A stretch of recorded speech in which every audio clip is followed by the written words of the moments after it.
Walesi është kundërshtari i fundit, të cilin Maqedonia e Veriut duhet ta kalojë për të siguruar një vend në play-offin e kampionatit botror 2026.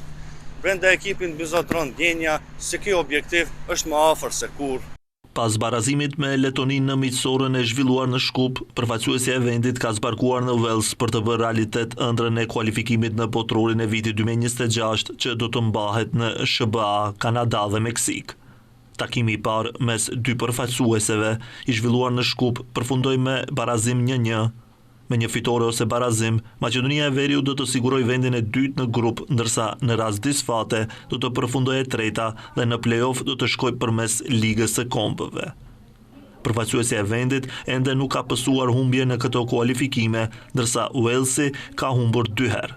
Kujtojmë se Maqedonia e Veriut sonte do të zhvillojë stërvitjen zyrtare në stadiumin e Cardiffit, ku seleksionuesi Blagoja Milevski do t'i përcaktojë detyrat përfundimtare për futbollistët e tij.